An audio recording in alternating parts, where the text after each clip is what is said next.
Eileen, Eileen O'Rourke, and I like walking my dog for exercise. Do it twice a day. You want to pick somebody? Yeah, let's say Jay. Hi, Jay Sanders with Local Foods Coalition, and I used to walk, but now I swim because I have wonderful hot water pools around me, and so yeah, I swim. And I will pass it to Penelope. Thank you. So Penelope with Valley Food Partnership on the Western Slope in Olathe, and mine is yoga. And how about Lucy?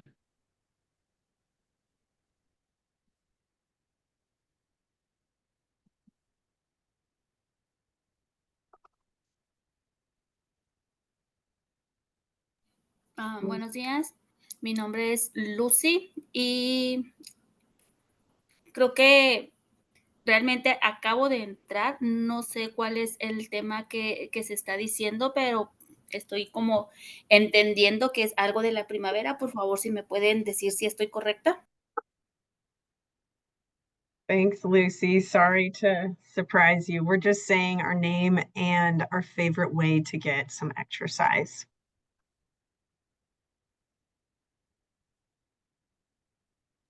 Ok, muchas gracias. Sí, mi nombre es Lucy Huedeca, mis pronombres son femeninos y la manera en la que a mí me gusta como salir a hacer ejercicio es ir a caminar en las mañanas cerca de donde yo vivo en un lote de casas móviles y a unos 15 minutos está como una vereda por la que puedo ir y hay un río alrededor de esa vereda y me encanta ir ahí porque me gusta mucho escuchar el sonido del agua, pero también los pájaros en los árboles. Muchas gracias.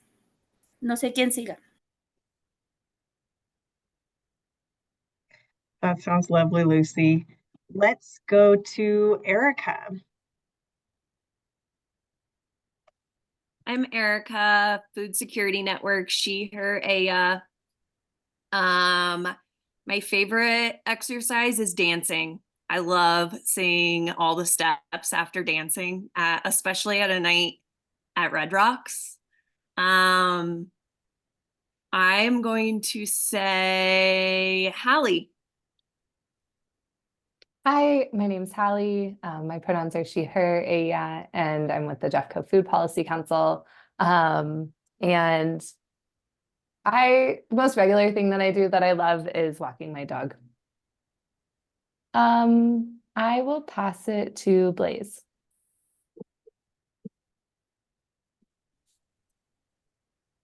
Yeah, I would say myself as well, Haley. Like I love anything I can do with my pups, where I can incorporate them, and we do a lot of hiking together. So yeah. And I'm gonna pass it to Marion. Yeah. Thank you. I was just thinking, what is my favorite exercise? Because quite frankly, I don't do enough exercise at all. But I just started, and I cannot pronounce it, a new type of yoga that I really love. And so my goal is to incorporate that this year in a much bigger way. I'll pass it to Jay Sanders. Sorry. Jay already went. Oh, I'm sorry. How about Monique? Good morning, everybody. Monique Matas dialing in from Pueblo, Colorado. Currently, my favorite form of exercise is called bowspring. It's a body movement style that focuses on posture and realigning with our natural curves. Ooh. And I will pass it over to Perdita. Good morning, everyone. This is Perdita. I'm also dialing in from Pueblo. And my favorite way of exercising is definitively hiking, and hiking specifically to get views. But no time for that now. So now my exercise is just farming. And I'm going to pass it on to Tara. Good morning, everyone. My name is Tara Keats. I am with the communications firm that is going to be supporting Mickey and the CDA in some video creation for the tax credits program. So I'm here to listen and learn from all of you today. But I would say very similar to Perdita, my exercise is limited in time these days to chasing after young children. Thanks, Tara. How about Deo? Good morning. My name is Deolandra Perez. My favorite exercise is Zumba, but I don't have time at all to do that. And usually I go and walk my dog around my neighborhood. We have a very nice places to go, like parks and the creek close to my house. So it's my favorite. That's lovely. Thanks for sharing. How about Dolores?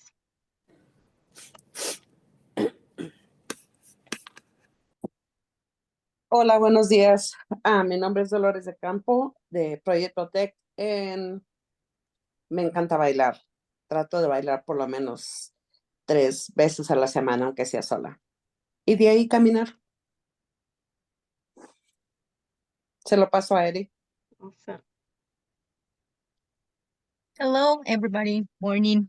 Saluditos, Alonso, lindo verte. Mi ejercicio favorito ahora es caminar. Aprovechamos mucho el tiempo y platicamos con mis niñas durante nuestras caminatas. Gracias a todos. Y se lo paso a Javier. Hola, mi nombre es Javier. He and él pronouns.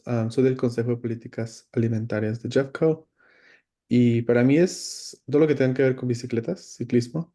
Me gusta mucho andar en bicicleta, bicicletas estacionarias también me gustan. Así que ese es el mío. Y no sé quién no ha ido, así que si puede pasar alguien más.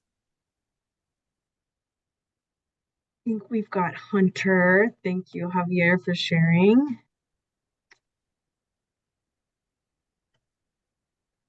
Hunter, are you there? Hi, sorry about that. I put it in the chat, but Hunter Knapp. My favorite way to exercise would be mountain biking. Cool. Awesome. Thanks for sharing all of that. Is there anybody that we didn't get? I see iPhone listed. Did anybody not get to share? Okay. Feel free to chime in later if you didn't get to introduce yourself. So we've got a lot on our agenda today. The link to the agenda is right here in the chat. And yeah, it is time for the program team to give you all sort of a formal introduction to the tax credit and where we're at with that and the consortium. So I'd love it if we could get some time for me to tell you about where we're at with those things. But quickly, I'll give you an update on where we're at with round 2 grants. We are really excited we got a lot of great applications. I think we mentioned that in the last monthly meeting, and we're rounding the corner. We're almost there in the decision-making process. We will likely the reviewers will have that final list to give to the commissioner, hopefully next Tuesday. And then assuming all goes well with approvals there, we'll be able to start emailing all applicants, whether they were awarded or not, in mid-May. So that's our rough timeline. That's what you can expect for, hearing and knowing. And we did get the thumbs up from our compliance team to bring you guys in a little bit more upfront, unlike round 1, where there was all this uncertainty about when outreach and technical assistance providers could know who applied, who needed support, who was awarded, who didn't. We can bring folks in a little bit sooner. So I'll update you all on a clearer plan at our next meeting about when and how we're getting back to all those round 2 applicants. But yeah, that's coming down the home stretch there with the review process. Any questions about round 2? Okay.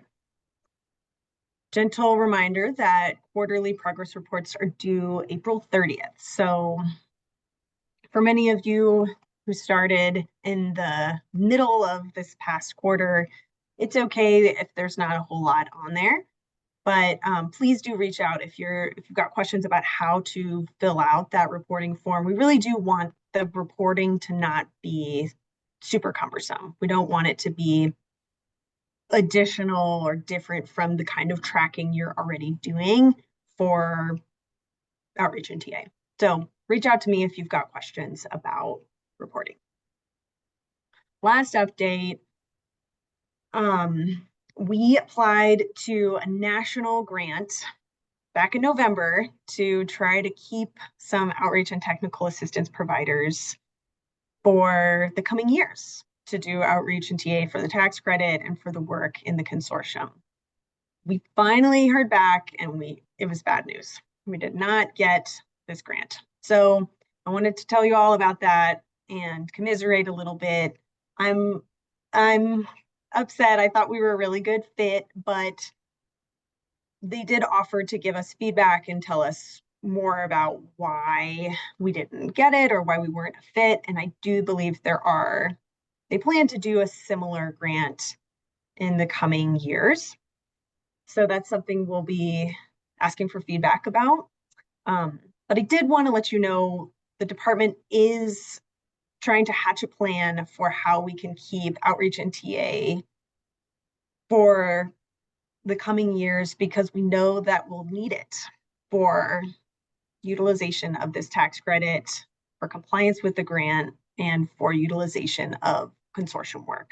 So nothing definitive to tell you now, except that we are working on it and we hope that we'll have some path forward well before all of your contracts are up for this year. So right now we can just focus on the work for this 1-year contract and know that CDA is working hard to try to find some means to keep you all for some continuity. So any questions about that? Okay. All right. So next on our agenda is talking about the tax credit. So we've had conversations about what this program is going to look like in these meetings. And I believe it was Jay who suggested several meetings ago that CDA should really build out a useful video that can be used by applicants to really clearly articulate how the tax credit program will work. So as Tara mentioned, she's here with our media company we're working with to build out this tax credit video. So she's going to be listening in as we talk about the communication materials we've built out so that, yeah, she can factor in some concerns, questions, areas that are confusing into how we convey information clearly in a video. So there are 2 links on the agenda under tax credit communications and materials. So feel free to click on those. I'm going to go to the tax credit site, and I'm just going to preface this by saying these materials are only in English right now. This is a very rough draft. And you can tell because it just really doesn't look all that sophisticated right now. Are you guys able to see the screen that I'm sharing? Okay, cool. So this is a draft of our tax credit webpage that our communications team is building out. It is live, it's public. So if you have the link, you can view it, but it's not linked to any other thing on our website. So you can't really navigate to it. So it's public, but it's not public yet. But we made it public so that you all can take a look at it, kind of mull it over in your minds and let us know what you think. So we'll go through it right now. And if you're looking at this and you're a Spanish speaker, I'm going to kind of just provide general overview of what each section says. So at the top, you know, a basic general overview of what the tax credit is and who it's for. And then there will also be, similar to the grant guidelines that we made that were professionally translated, we're going to make tax credit guidelines in a separate link that where we can oversee some of those translations a little bit better than the AI translations that would happen if you just select Spanish as your language on our website. And then basically the rest of this page is the 6 simple steps to take advantage of this tax credit program. So the goal here was to try to keep it simple and high level. Of course, there are so many nuances and details that go into eligibility of both businesses and equipment, timing, costs, etc., all tax related questions. So what we decided to do was create a different page that really lifted quite a lot of content from our grants page about kind of those basic eligibility pieces, and yeah, required documentation. So this is an effort to keep the tax credit page a little bit simpler. So you'll have to let us know what you think about that decision. But step 1, basically determine your eligibility. More on that, you know, we'll have links in this step 1 box to that frequently asked questions page, getting into all the nuances of, what, you know, all of the questions we've been talking about related to the grant. What if you're a farm that only grows for food pantries? Are you eligible? Those kinds of things. Kind of put that onto a separate page. Okay, step 2, determine if the equipment you've purchased or planning to purchase is eligible. So this is sort of a long box here. So visually it's not excellent, but a brief description of what kinds of equipment and, you know, how it relates to the program goals is on here. And then a little bit of conversation about how to know if something you're planning to buy would be eligible. If you're trying to decide if you should buy something and your answer to that is dependent on whether or not you would be eligible for a tax credit for it, you can fill out a form. We're calling it a letter of eligibility form. And the department will read that form and tell you whether or not what you're planning to buy would be eligible. It's not a promise that you'll get the credit, but it would be a way to determine if it's even eligible. So that's step 2.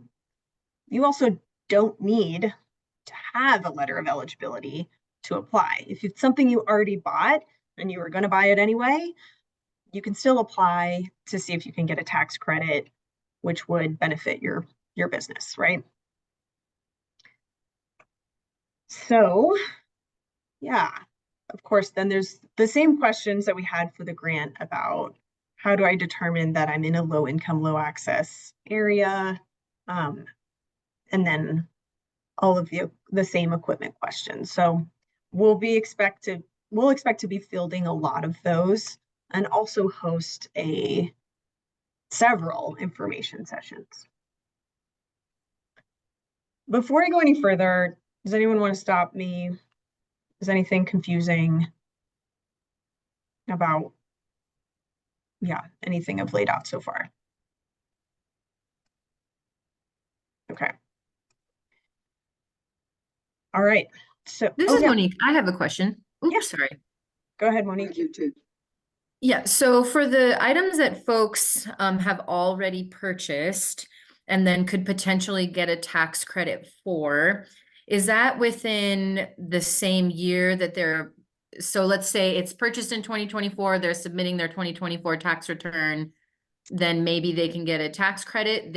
It couldn't be something that was bought in 2023, for example. Exactly. You've got it. Nailed. And what about deposits on larger pieces of equipment? So, or payment plans, for example, a farmer is on a payment plan for a tractor, and they're paying, 25% increments, let's say, half is going to be done in 2024, half will be done in 2025. Could they apply for the full value of the tractor, or is it just the actual dollar value that they've already invested? That's a great question. Or would they wait until 2025 and the purchase is complete? That's a really great question. In my mind, I'm gonna need to take this back to the team to get the answer there. But what I think makes the most sense is wait till it's totally paid off. Okay. And then they would, no matter when they made the payments, the total purchase price would be eligible for the credit. So they would get, depending on the year, 85% or 75% of that. But let me take that back because I think that's a great and probably going to be frequently asked question. So, and the last one for me is leasing equipment. So we know a lot of folks lease large scale equipment, even delivery vehicles, things of that nature. So is leased expenses tax credit eligible? I don't think so, but it's another question. I'll run it back on. Cool. Yeah, I think it's a purchase, a business equipment purchase, not an operating expense. Okay. But yeah. So yeah, there's a lot of ways this tax credit is helpful, but not all the way, right? I think that's something that is challenging with this is it requires you to already make that purchase before you see any of that money back. Yeah, and a ton of other examples I'm sure we're going to come up with, but I can take it back to the team and see if leasing equipment might be there's some way to utilize that. Thanks for those questions, Monique. Marianne, go ahead. So I have two questions. One is, are the tax credits just simply a reduction in the amount of taxes you might owe? Or That's is it a actually great question? I'm sorry, what? Great question. And I'm going to skip to step 6. So yes, it's a reduction in the amount of taxes you owe. Or if you owe just a very small amount and the tax credit you get from this program is more than the amount you owe, you will get a check from the state of Colorado Department of Revenue. Because I've been confused about that. So a lot of my farms don't even owe taxes ever. Yeah. Because they operate at a loss. Yeah. My second question has to do with the low income, low access. Many of my farmers that have applied this time applied because they made connections with retailers that are located in the area that serves low income, low access. But for the tax credit, that doesn't really apply, right? Because they actually have to be physically located. No, this part will be, and I'll just say this, the actual application that folks are going to fill out is going to be an almost carbon copy from the grant application with some exceptions. And it will, assessing that low income, low access nature of the business and the work they're doing will be very similar to what they did for the grant. So farmers will still be asked to submit a letter of support from a retailer. Okay. And yeah, the low income, low access community will be focused on where is that retailer. So Yes. So it behooves you to continue that connection, which, definitely, yeah. Yeah. which is something that we worked hard to start that process. Yeah. And okay, that's what I wanted to know. Thank you. Yeah, great questions. Any other questions? Okay. So step 3, apply for the tax credit.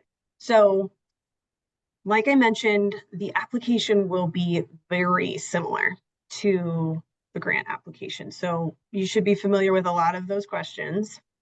And unlike the grant, though, there won't be these periods with big gaps and wait to hear when the next one will open and you've only got 2 months. You can pretty much submit a tax credit application year round once we open it. However, the department will be 3 times a year making award decisions. So there will still be these due dates. They will, in a typical year, be end of April, end of August, end of December. So just taking the year, breaking it up evenly into 3. And yeah, it will behoove businesses to get their tax credit in as soon in the year as possible. Because once the allocated amount of funds are awarded for the year, there aren't any more until January 1st of the next year. So, yeah, we are hoping to open up this application as soon as possible. This is the holdup, though. We are waiting on a software platform that can be a little bit easier than submitting a Google form and emailing all of your supporting documents, right? That proved to be challenging for a lot of businesses, understandably. But it will be double for this, right? Because this tax credit is asking applicants to submit every piece of paper that we're asking for from the grant just all at once as part of the application, right? They've got to submit, for farmers, their letter of support. They've got to submit the proof of payment that they actually bought the thing. They've got to submit every piece of documentation proving that they're an eligible business, which for retailers is number of invoices and square footage, blueprint of their store or an attestation or a lease agreement. So it's going to be a lot of paperwork coming in, and we really want to make sure that first and foremost, it's easy and simple for the applicant to submit everything. 2, we want to make sure it comes in on the back end in a reasonable way, right? Otherwise, we'd need to ask them to very specifically label and name every attachment they have. And we don't want to run that risk of paperwork just being lost. So we are waiting right now on a software platform where we can have this application. And I can show you all an example. I don't have it pulled up right this second, but I can show you an example of what we're hoping it will look like. So this has been quite the journey getting, a software platform. I had no concept of how long it would take the state to be able to. If you guys think your contracts took a long time, just wait until the Office of Information and Technology is involved. It's quite layered. So that's I just want to be transparent. That's where the stall is actually building out the application. But all the questions are written. They are very similar to the ones you guys have come to know and hopefully love. So yeah, moving on to step 4, unless there's any questions about that.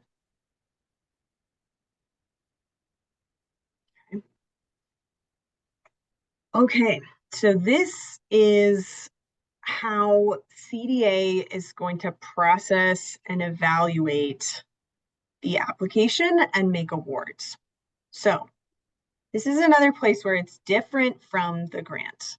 As you all know, with these grants, we gathered a group of, diverse stakeholders with various levels of expertise in different areas, and they all read applications and assessed them based off of a score sheet. And then very hard decisions were made about which proposal would create the biggest impact. There will be a little of that to some extent, but if a business and their purchase meets all eligibility criteria, they will get the tax credit, assuming there still is money left in the year. So the way CDA will do this is at 3 points in the year, collect all applications that have come in, confirm that all of the supporting documents are there, and then basically just sort them. In the first group, the first group is for tax credits related to the consortium, which we're just gonna push aside for now. We'll talk about those later. Consortium tax credits are awarded first, though. Then any tax credit application related to an equipment purchase. So the order in which these will be awarded, first will be for businesses that have never gotten a tax credit from the program before. Second, for businesses that haven't gotten a tax credit from the program this year. And then third, to all other applications in order of smallest request to largest. And then finally, the last to be awarded are any businesses that received a tax credit in the past, but were found to have misused that equipment for purposes outside of the goals of this program. Even within each of these categories too, rural applications are going to be awarded before urban. And within that, proposals that seem to have the largest impact will be awarded before those that have the smallest. So you can see where there's subjectivity there with that last piece I said, but within each of these groups, that won't, that won't restrict someone who is eligible from getting the tax credit. So that's pretty involved. Are there any questions about how that wording will occur?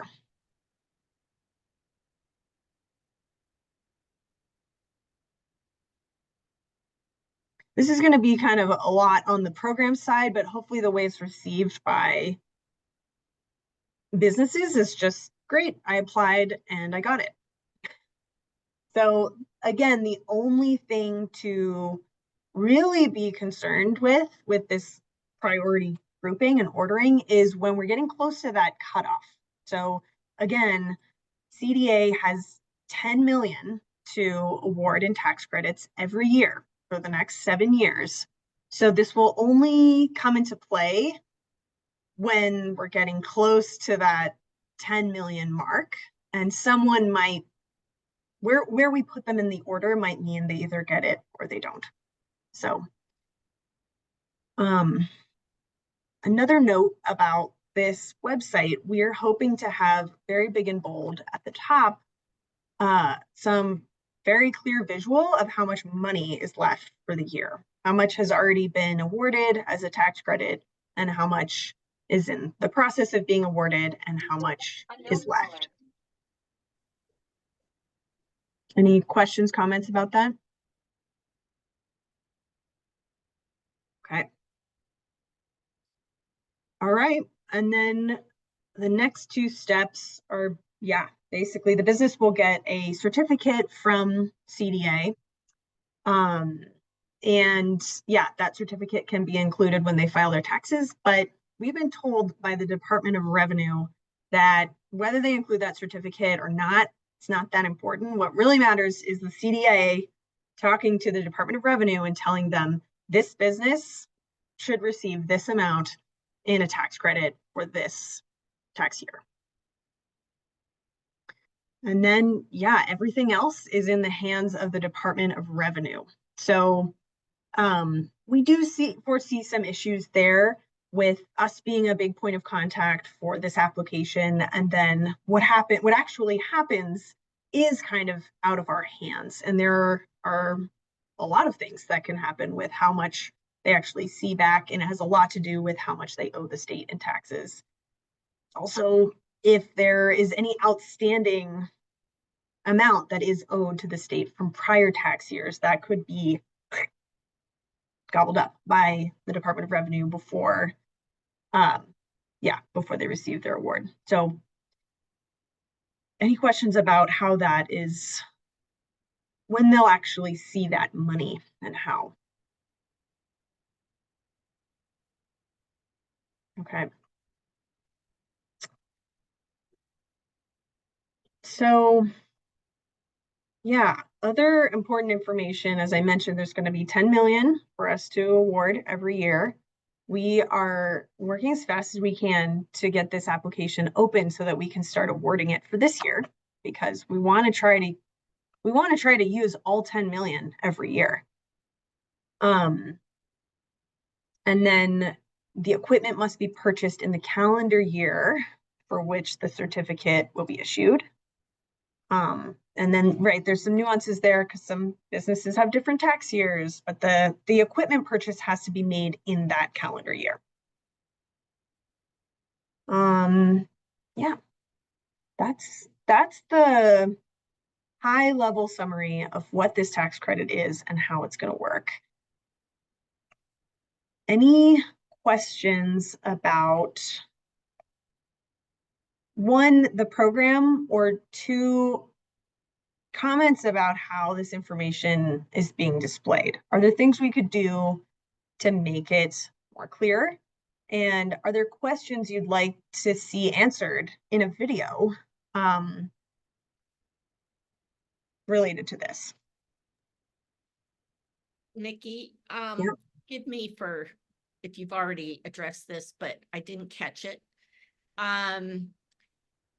What is considered equipment? Is it a dollar amount as opposed to?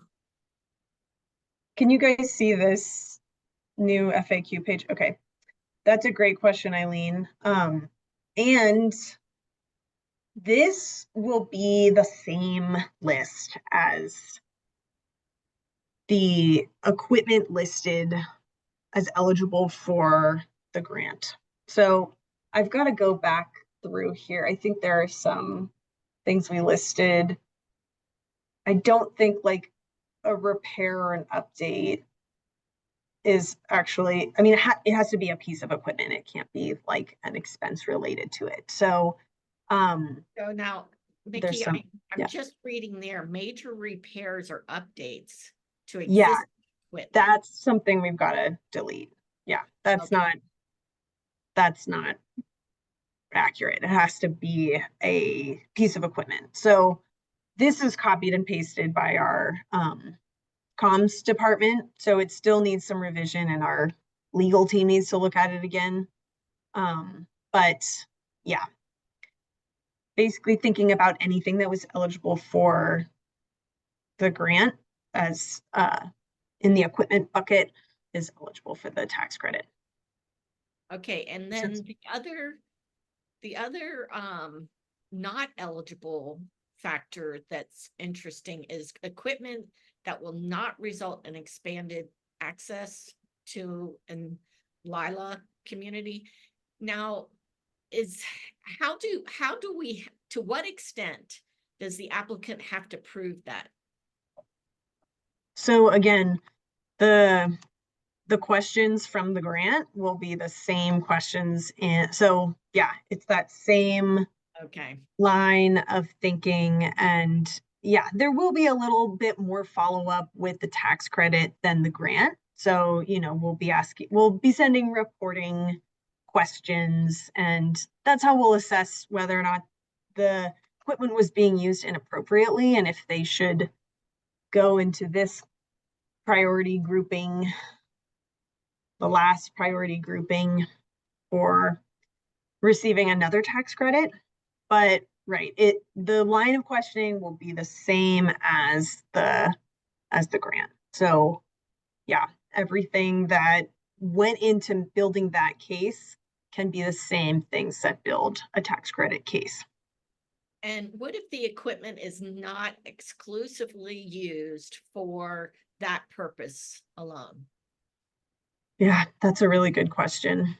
And that will probably be assessed in the greatest to lowest impact. But if it is creating if it is being used for the purposes of expanding access, even if not exclusively, I mean, that'll be a really tough area to, especially with like a vehicle, right? That would be a very tough area to actually enforce. So yeah, it will be about building that case. And yeah, unfortunately, there's not a whole lot of means of determining yeah, like 100% usage, even if we asked it, right? So yeah, I think that's just kind of an inherent risk of this whole program for any piece of equipment. You know, what if it's used for, what if a new refrigerator is used to carry beer instead of fresh Colorado grown produce? That's a really hard thing to actually regulate. And so that's why we have a bulky application, right? That's our chance to assess Right. that. Okay. One last question. So is there a definition to distinguish what a supply, it would be considered a supply versus an equipment, piece of equipment? I mean, I think the sort of standard definition is it used for more than 1 year? Is it, is it a purchase that's used across 1 year, or is it used up in one? But we can make that a lot clearer. Okay.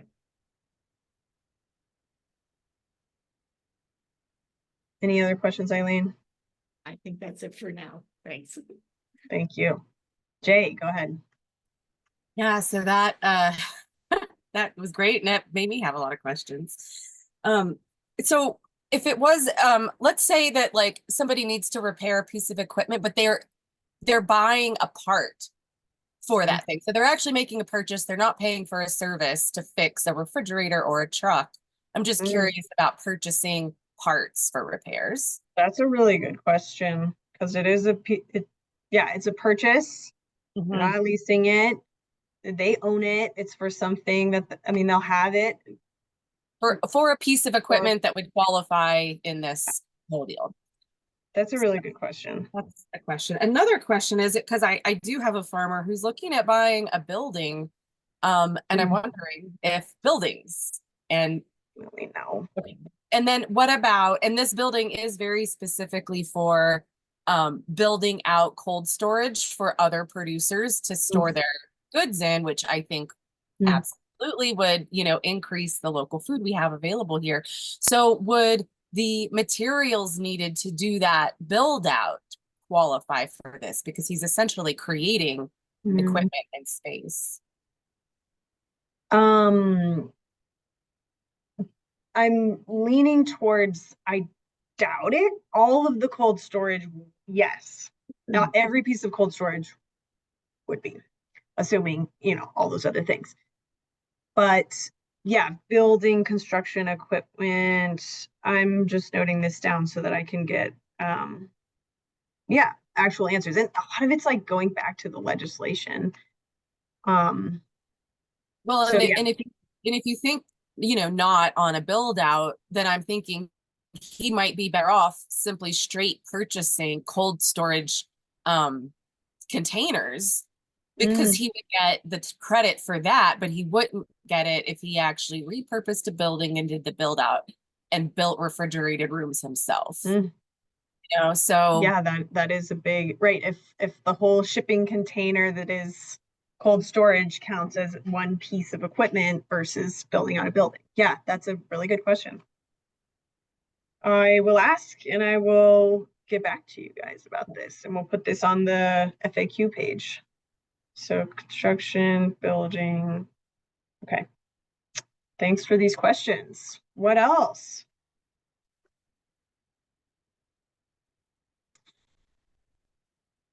Mickey, I have a question. Yeah.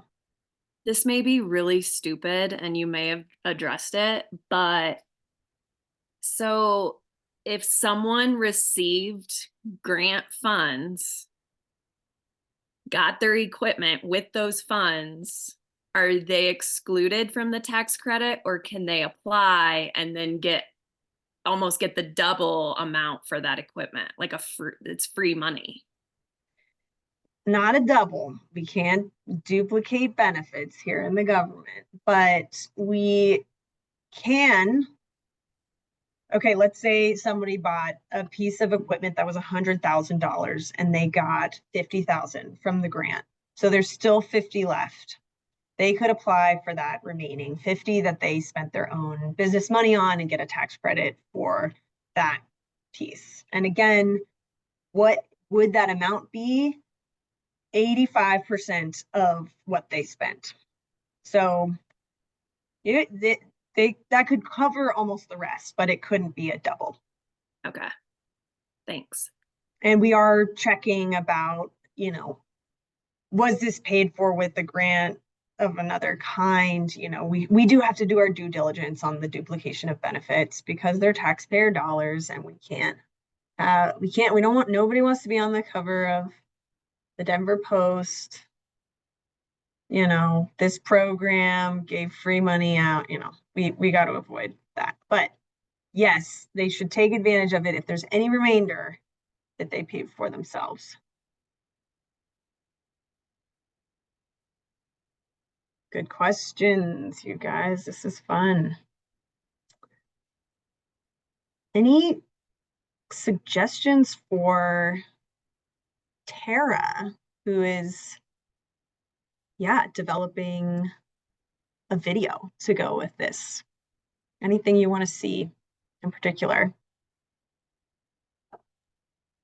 I would suggest that if at all possible, it be not animated, but like infographic, and not just like somebody talking and going through slide, text. But if there could be like just a little, tractor and dollar or whatever, just something more visual, because for me that is really helpful to wrap my head around stuff than just somebody talking and going through it slides of text. Thanks. Yeah. I think, Tara's firm does much better work than video of the videos that I've produced, which is just me talking over a PowerPoint. So, but yeah, I love that animation suggestion. And I too agree that like as simple as you can make it, better. And actually having like different scenarios, like going through the different scenarios, and it's probably a lot of the ones we are asking about today, and particularly that one of if you got the grant to buy the equipment, like no, you cannot then double dip basically in this program for the same piece of equipment.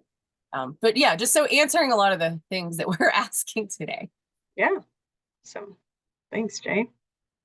Marianne, what do you think? I'm concerned that not a single one of my farms is ever going to qualify for anything because, first of all, they don't even have money to buy the equipment. Yeah. That I realize is going to be a huge stumbling block. Yeah. And I would say that extends to the Hispanic stores. I'm speaking now about our region, that they are just they're not capable, however they get the money. Usually it is through a granting, or for instance, in Boulder County, it's a very low interest loan that helps them buy the equipment and there's no consequences if you can't pay the loan back. It's actually very depressing in a sense. Yeah. That we may have far fewer applicants than we think. No. Yeah. It's a shame. And I mean, this is kind of what we talked about at the outset here is like, why does a tax credit program exist? This is kind of how financing opportunities work in Colorado with our really unique, interesting taxpayer Bill of Rights. And yeah, the hard limits on how much the state government can collect from taxpayers, to then award out in the form of a grant. Tax credits kind of are the way of supporting programs, which is wonderful. And the potential of 10 million a year for 7 years is huge, but it's only as good as businesses can access it. Exactly. And then my other question is the $350,000 limit on the farms, is that gross or net or what? It is. Because some of my bigger farms, of course, could apply. It's gross. I feel like you caught me on my back foot, Marion. I feel That's okay. Yeah, that's why we have these sessions. It's gross. It's gross. It's definitely gross. Yeah. And I don't know if you can see where Yeah, I so that's another thing, because you could reach the gross and still not make any money to be able to buy anything. Yeah. Yeah, I hesitate to even bring this to my farmers because they're going to laugh at me. Yeah. Like, why is this to my benefit? I don't see any benefit. I know. I hate this because the answer is be involved in the legislative session, and like there are a lot of tax credits coming down the pipe right now, and the more actual people can read them and vet them and speak up for them or against them, the better, because once they're passed, we have them. We're stuck with them. There's nothing we can do at CDA to change this. So yeah, it does. But I mean, I had no clue, of course. We don't usually know about these things ahead of time. It's there's a few, I mean, the advocacy to go down to the legislator and advocate are mostly folks, who are really underserved. They are very strong, like Nourish going for the school thing, or so it's not, sorry about that. It's not the ordinary businessman farmer who's trying to make a living that even has the time to go down there and advocate. So it's an eye opener. I'm far less intrigued by it than I was even a month ago. Yeah. Now that I understand all the limitations. Thank you. Thanks, Marion. Go ahead, Jay. Yeah, and kind of to her point, I was wondering, is there a minimum? Like what if a farmer just needs to buy some like wheelbarrow and hose or drip line, that you could even, $75 apply for that? There's no minimum, there's no maximum. And you can submit as many applications as you want during the year. So yeah, hopefully like that lower hanging fruit. I think, Jay, though, what will be important is just actually, and what I'm hearing from this line of questioning is this needs to be way more robust. Oh gosh, where did my little FAQ? This equipment drop down needs to be like almost exhaustive, comprehensive list of what can and cannot. Like if drip line is allowed, we need to just say drip line, instead of like farming equipment, right? So and so I think I didn't realize this, but they can apply for like multiple pieces of equipment, like throughout the year. Yeah. Wow. Okay. They could submit 10 different things in January. We can also, I think we're expecting just one big piece of equipment coming in at a time, but we can also set up the application so that it's like, is there another piece of equipment you want to include in this application? Any other comments, questions, thoughts? Mickey, I have a question based on what you were saying earlier. So if people can apply multiple times, you were kind of suggesting that they have to put all of their information at one time. So are they going to, every single time they apply? No. Yeah, and this was kind of our hope with getting a nice software platform, that it would like recognize you. So you don't have to prove that you carry 3 out of the 4 federally defined staple foods every single time. And we'll be able to do that a little bit with the consortium, which I'd love to have time to talk about today, but if we don't, it's fine. But yeah, a consortium member will be able to simply put their consortium member number, and that will verify their eligibility. You know, in the case of farmers, because it's like the annual gross income, they will have to prove that every year, but it will minimize the amount of paperwork they need to submit. But Perdita, to your question, yeah, if they'd like to apply for multiple pieces of equipment in one application, we'll make that possible. But if they buy something in January and then they buy a different thing in February, they can submit another application. And, you know, unless they were verified and approved, they would have to submit all of the same eligibility verification documentation, which is a lot for some. It's not a lot for other types of businesses, but yeah.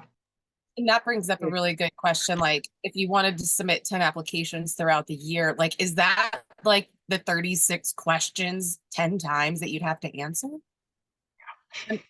Oh, that's terrible. And if this is the thing, a lot of those questions applied to the business, they wouldn't need to be answered 10 times again. But the only thing I think would is the piece of equipment. I can understand. So if you do find some software, I would hope that like all those like 30 questions can be answered one time. And then as you add equipment, you just have to explain why that should be eligible.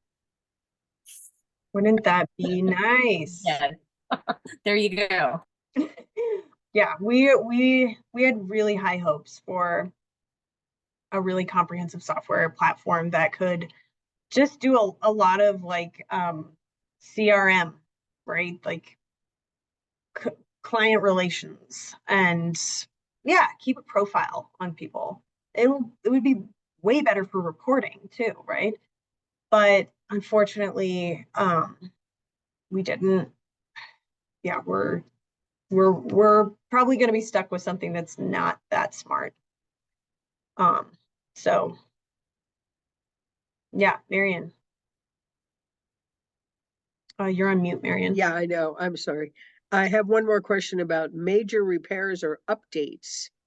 Yeah, so sorry that this is erroneous. So that's not part of it. Yeah.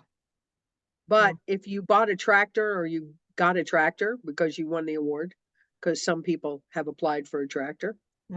If you bought other parts to that tractor that do different things, you know, because tractors are sort of plug and play. You can get a main tractor and then you get different equipment that you can use for different things. That would apply, correct?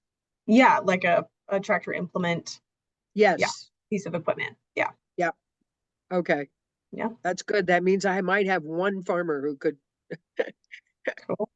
apply. That's great news. I know. Eileen. Yeah, we might have to take this one offline because it's a kind of complicated, but if there's a nonprofit that is able to purchase equipment for multiple farms, okay, yeah, on their behalf, right? I'm wondering what the nuances are around that. So nonprofits, if you're not a tax-paying entity, you can't get a tax credit. So, but if it's a loan to the small retailer or farmer, yeah, I don't think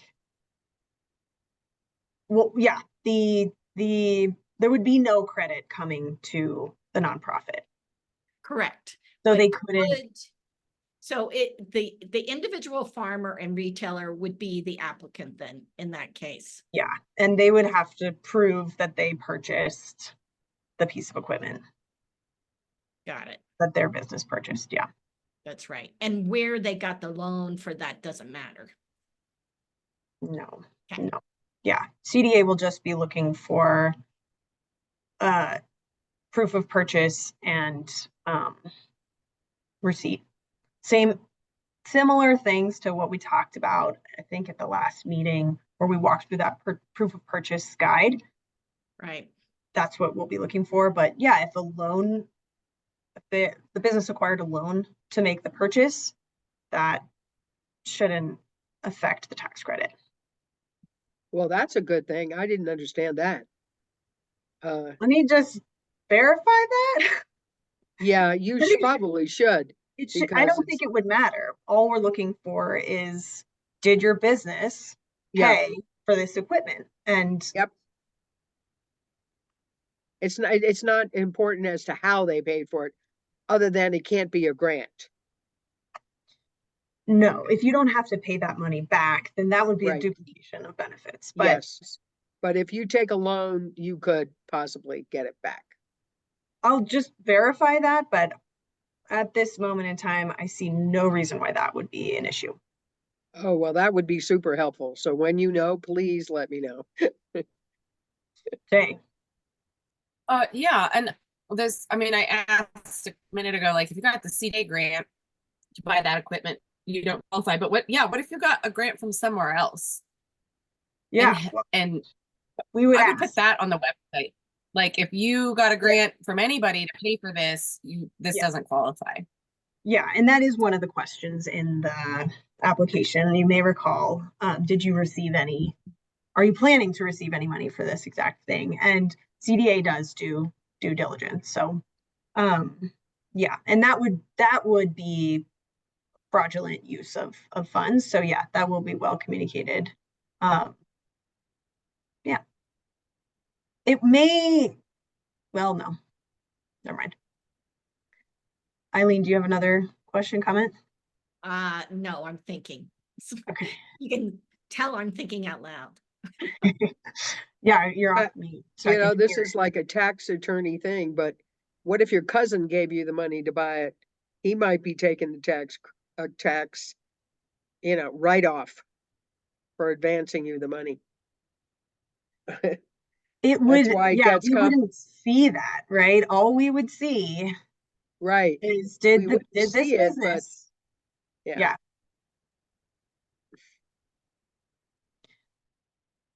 Any other questions? I'm sorry if I missed this, Mickey. Is this a refundable tax credit? Yes, yeah. Okay. So if your tax credit amount exceeds what you owe the state of Colorado in taxes that year, Cool. the difference will be paid to you by the Department of Revenue.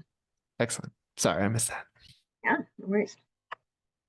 It's not a transferable tax credit though, which is apparently a very complex way that 501c3s could take advantage of tax credits, but it's very complicated for the Department of Revenue, and the way the legislation was written didn't state that this was a transferable tax credit. So just refundable, but at least it's refundable. Okay. Great questions. And you guys have these links. So know that it's a draft. It's not perfect. There's edits to be made, but you can keep looking at this and yeah, letting us know if this is bringing up other questions or if you think that something should be communicated a little bit bolder, louder, clearer. Thanks for that. Is the link in the chat? It's in the agenda. Oh, in the agenda. Okay, thank you. Yeah. And does everybody know where all of the agendas are kept? We have a nice little folder called the, oh gosh, I'm not going to try to pull it up right now.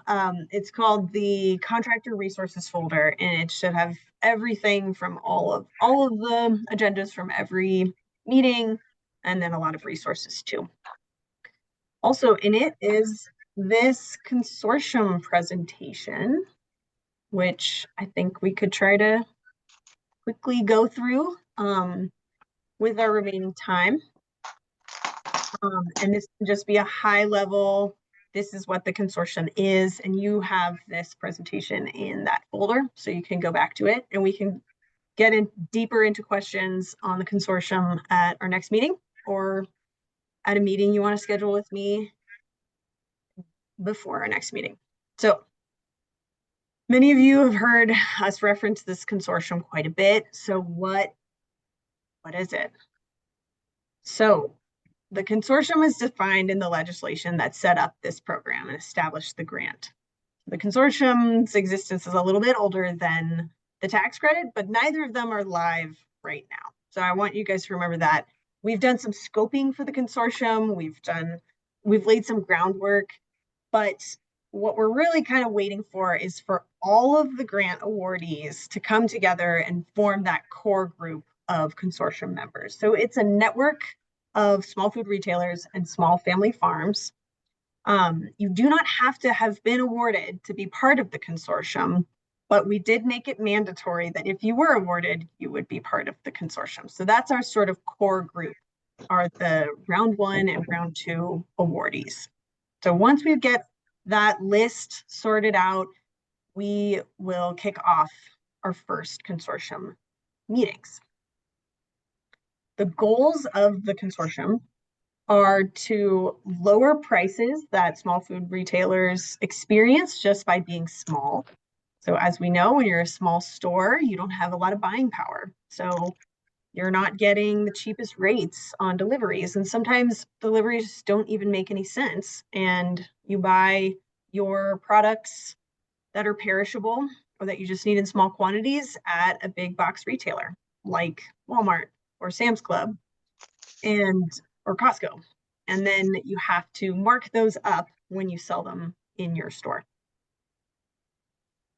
So the goals of this consortium are to try to get some lower prices by distributors for these retailers, and then also to connect retailers with Colorado producers. And I know this is work that a lot of you guys have already started and made a lot of progress on, or already just do in your regular operations as part of your organization. So those are the two big goals of this consortium.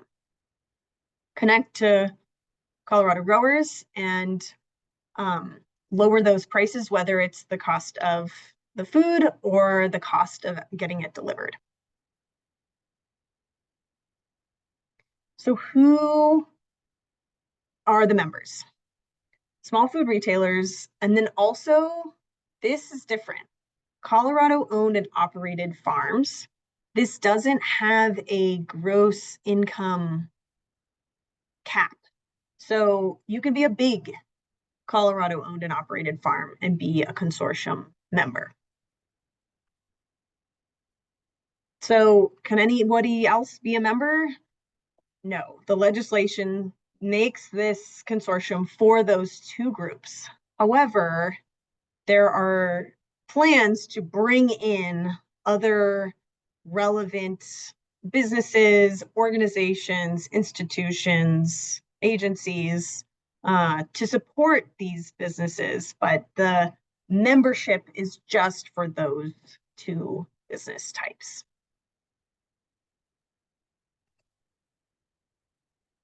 Okay, so why would you be a part of the consortium? What do you get out of it if you're a small food retailer or a small family farm?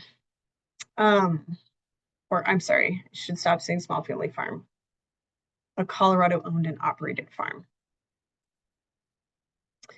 We have been working on an RFP, so a bidding process for food hubs who have connections with Colorado producers to kind of pitch a member benefit plan that can be accessed by those consortium members. So these member benefit plans include special price lists, so discounted rates on food, free or reduced delivery prices, slashing order minimums, no order minimums, backhaul opportunities for producers, and much, much, much more. So this is work that CDA is doing right now to kind of flesh out this member benefit list so that when we gather all of these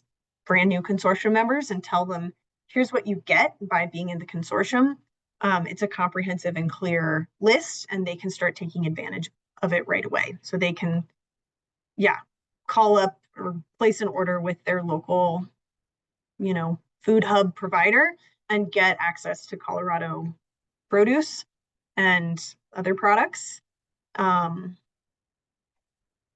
At discounted rates and without those extra charges. Do you all remember when I was talking about the tax credits for the consortium? Probably 40 minutes ago. Well, there are tax credits related to consortium members. So in addition to those member benefits that retailers will be able to take advantage of, from the food hubs, any delivery they get is eligible for a tax credit. So we'll get into all of that in depth down the line, but basically the way that will look is a consortium member will submit an application with all of their invoices from any delivery they received from, the time period for which they're submitting. Maybe it's a whole year, maybe it's just 4 months. And they'll highlight every time they were charged a freight charge or delivery fee. And all of those charges will add up and they'll receive a tax credit against those charges that they incurred.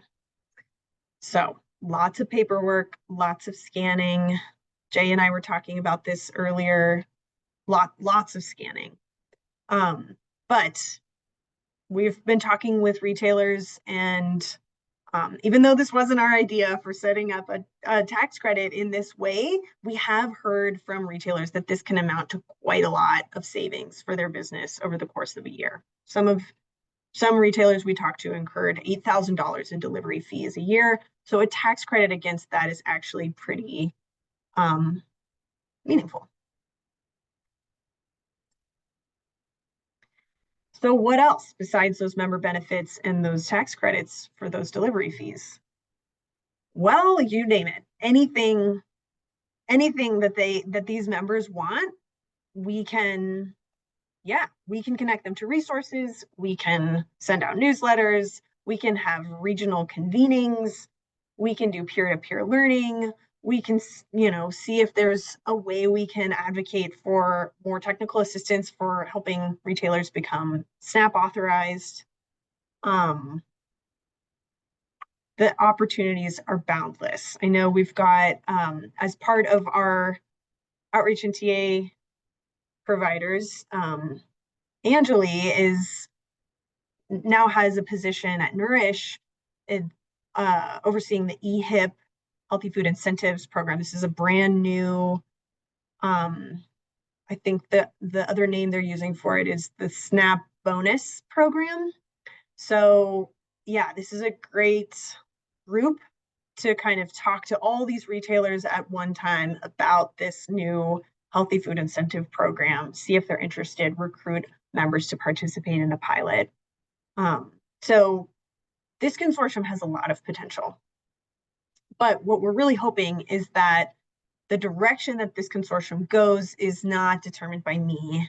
It's not determined by CDA. It's determined by what these consortium members want and need, right? This is in many ways the first time Colorado has had a group just dedicated to small food retailers and the small family farms that service them.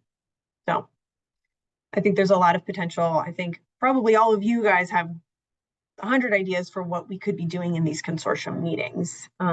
So yeah, there's a lot of possibility, and the legislation has set up this consortium to last for 7 years. So at this time, the way we're planning on orchestrating this is just quarterly Zoom meetings, not mandatory, but trying to work with these very busy small business owners on being involved, staying involved, and then really giving them the platform to speak. And anyone else who attends these meetings is, you know, an attendee listening in, but the meetings and the microphone goes to those who are the members. So how does this affect all of you guys, right? You're the outreach and TA providers. So what kind of TA will be needed for this consortium? Well, outreach as well. Who should we be talking to about this? I think great targets for outreach for this consortium are businesses who applied for the grant but didn't get it. This is a great way to have them tap into other opportunities, some of them financial, to do the work of expanding access to healthy food for low income, low access community members. But there will also be all the same document submission required to prove that they're an eligible business, as there is for the grant and for the tax credit. So some folks may need support scanning documents and proving that they're eligible. And then, as we were discussing earlier, helping these folks access, and we're planning to do a lot of kind of step-by-step guides in consortium meetings about how to take advantage of tax credits, between the scanning and all the math and what is eligible and what isn't on your receipt. All of that will be places where we anticipate businesses to need support. So, Marion, what's your question? That's my last slide. Do you have any idea when you think this will be launched? We're hoping to launch it in May. Fingers crossed. Once we have our list of round 1 and round 2 awardees, and we have sort of a critical mass. That's good. Yeah. I'll put the end of May, beginning of June. How's that? That sounds great. Yeah, thanks. What else? Apologies if this was just a pretty lecture heavy meeting, but it is being recorded, so you can go back and watch this if you want to later. Eileen, do you have a question? Yes. So if the consortium allows any Colorado-based farm, will there still be limits on those farms purchasing and getting tax credits for? So the tax credit, the way the tax credit is laid out is on delivery fees. So the tax credit is focused on the consortium related tax credit is pretty much just for retailers. And that's the way the legislation was written. Gotcha. Now, will that change? Oh, that could change in the future, though? If the legislator wants to change it, or if constituents speak to their legislators to change it. So okay, so that tax credit is really geared towards those small retailers and not other potential consortium members that join over time. Retailers that join over time. Okay. But in terms of the way farms could take advantage of it, I mean, and this is sort of the dubious area. I'm only bringing this up because I don't think it takes too long thinking about this to come to this conclusion. But if a farmer is delivering to a retailer and they charge a fee, right, whatever that fee is determined by that business. So I don't know if you can see where I'm going with this, but yeah, if that's a malleable cost and someone knows that the government will pay for it, you know, that's, yeah, something that could be manipulated and abused. But as all things are with the tax credit, the business has to pay for it first before they get the tax credit. So a farmer that lives down the road can't charge $200 for a small delivery. Yeah, I think that's unlikely. But, you know, I think as outreach and TA providers and contractors with the state, you will all help uphold the integrity of this program. Right. But just bringing it up because that is a way a farmer could benefit from these tax credits. Dale. Para que califique la compra, ¿en qué año tiene que haberse hecho para calificar para el tax credit? Good question, Deo. So for all of these tax credits, whether it's related to a consortium tax credit, so delivery fees incurred, or if it's an equipment tax credit, it all has to occur in the year that the tax credit is being requested. So that stands independently of when that business's tax year is, but yeah, the purchase must be made in the year 2024 if they're submitting an application in the 2024 tax credit year. So yeah, that's it. Unfortunately creates a few pitfalls or potential for pitfalls for purchases made late in the year, because they run the risk of maybe, yeah, a big purchase being made after all the 10 million has been awarded. That's a challenge. So that's where we're going to need the help of outreach and TA providers to really communicate the risks of relying on a tax credit for the purchase of a big piece of equipment if it's December 28th. So we can talk about that more later. But yeah, any other questions about that? Thank you.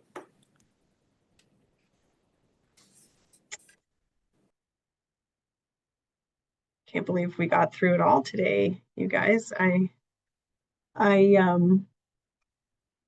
even with some really good questions and icebreaker conversations. Okay, so now you can really see why the department is really working towards a solution to keep you guys for a couple more years, right? This is really complicated. There's a lot of nuances here. So don't feel like you need to understand all of this right now. It's very complex, and clearly there are still things that, yeah, haven't been sorted out yet. So keep the questions coming.